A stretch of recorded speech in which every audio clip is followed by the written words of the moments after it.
بسم اللہ الرحمن الرحیم۔ السلام علیکم۔ ماں اللہ کی عطا۔ میرے والد کا انتقال اس وقت ہوا جب میں سمجھنے کی عمر میں قدم رکھ رہا تھا۔ وہ کوئی امیر آدمی نہیں تھے، نہ ہی ان کے پیچھے کوئی بڑا ترکہ تھا۔ ایک چھوٹا سا گھر، چند برتن اور ذمہ داریوں کا ایک پہاڑ، بس یہی سب کچھ تھا جو وہ چھوڑ گئے۔ اور یہ پہاڑ میری ماں نے اپنے کمزور کندھوں پر اٹھا لیا۔ میں نے اپنی ماں کو کبھی شکوہ کرتے نہیں دیکھا، نہ تقدیر سے، نہ لوگوں سے، نہ اللہ سے۔ وہ صبح سب سے پہلے جاگتی اور رات سب سے آخر میں سوتی۔ کبھی سلائی مشین پر کپڑے سیتی، کبھی کسی کے بچوں کو پڑھا دیتی، کبھی محلے کی عورتوں کے کپڑے استری کر دیتی۔ میں اسکول جاتا تھا۔ فیس ہمیشہ وقت پر جمع ہوتی تھی، کاپیاں ہمیشہ نئی ہوتی اور یونیفارم چاہے پیوند لگا ہو صاف ہوتا تھا۔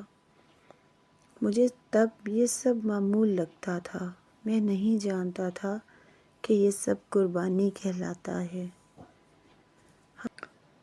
ہمارے گھر میں ایک چیز ہمیشہ میری آنکھوں میں کھٹکتی تھی۔ کچن میں نل کے بالکل سامنے ایک پرانی لکڑی کی الماری، وہ ہمیشہ بند رہتی تھی اور اس کی چابی ہمیشہ میری ماں کے گلے میں لٹکی ہوتی تھی، نہاتے وقت بھی، سوتے وقت بھی اور بیمار ہونے پر بھی۔ میں نے کئی بار پوچھا، امی اس الماری میں کیا ہے؟ وہ ہلکی سی مسکرا دیتی، میرا سر تھپتھپاتی اور کہتی، بیٹا کچھ نہیں، بس پرانی چیزیں ہیں۔ دل میں خیال تو آتا تھا، شاید سونا ہو، شاید پیسے ہوں، یا شاید کوئی خزانہ۔ آخر ایک غریب عورت ایسی حفاظت کس چیز کی کرتی ہے؟ ایک دن میں نے چابی مانگی، امی نے پہلی بار انکار کیا۔ کہنے لگی، نہیں حامد، میں یہ چابی نہیں دے سکتی۔ ہاں، میرے مرنے کے بعد ضرور کھولنا۔ میں اس دن ہنس دیا تھا۔ مجھے کیا خبر تھی کہ یہ جملہ ایک دن میرے دل کو چیر دے گا۔ وقت گزرتا گیا، میں بڑا ہو گیا، کام سیکھا، نوکری کی، پھر ماں نے اپنی جمع پونجی سے میری شادی کر دی۔ میری بیوی اچھی تھی، مگر حالات تنگ تھے۔ گھر میں بس گزارا ہو رہا تھا۔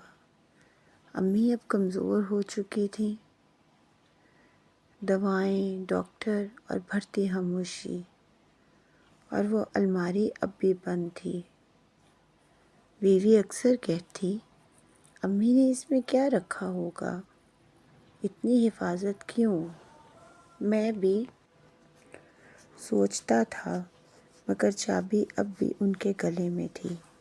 پھر ایک دن ماں ہمیشہ چھوڑ گئی۔ جنازہ، دفن، دعائیں، اور چند دنوں بعد گھر پھر سے خاموش ہو گیا۔ میں اس کچن میں کھڑا تھا جہاں ماں کی آواز اب نہیں تھی، اور میری نظر اس الماری پر جا ٹھہری۔ چابی وہ بھی ماں کے ساتھ ہی دفن ہو چکی تھی۔ 2-3 دن بعد میں نے فیصلہ کیا، گودام سے اوزار نکالا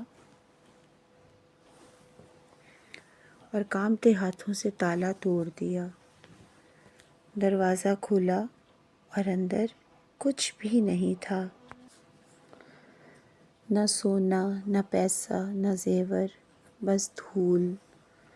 میرا دل بیٹھ گیا۔ یہ کیسی زندگی تھی؟ یہ کیسی حفاظت تھی؟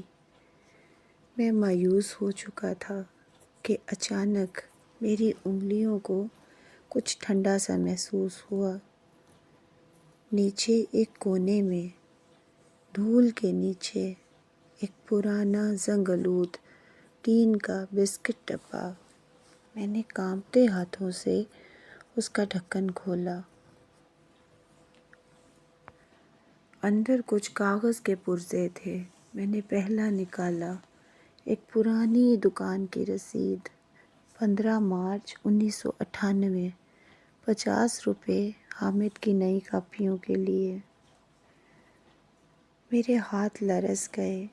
دوسرا کاغذ،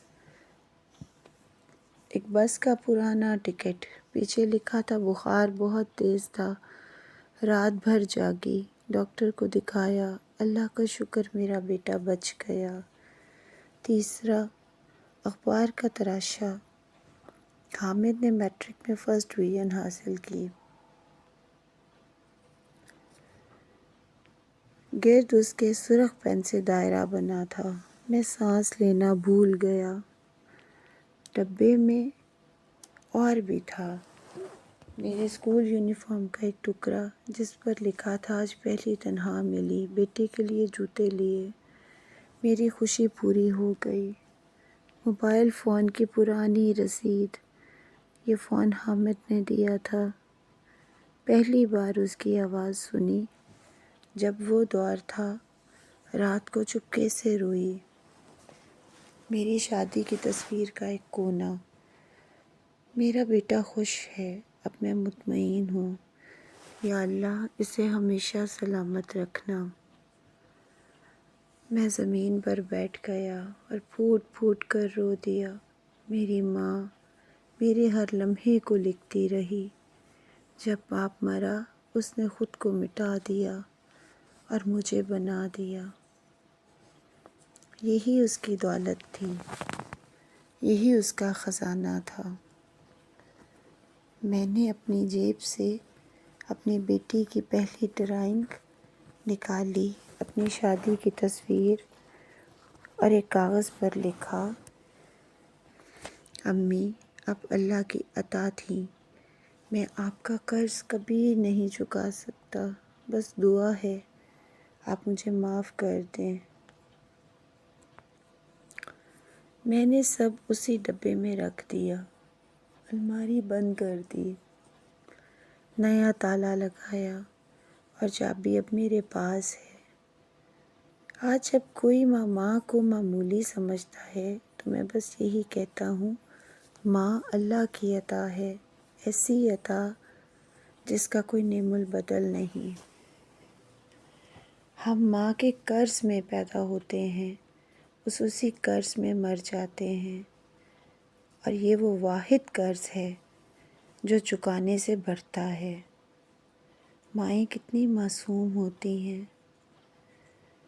اگر یہ کہانی پڑھ کر آپ کی آنکھ نم ہوئی ہے تو سمجھ لیں آپ کے دل میں ماں کی محبت زندہ ہے، اور اگر ماں زندہ ہے تو جا کر ایک بار ان کے ماتھے کو چوم لیجئے، کیونکہ ماں اللہ کی عطا ہے۔ اللہ پاک ہم سب کی ماؤں کو سلامت رکھے،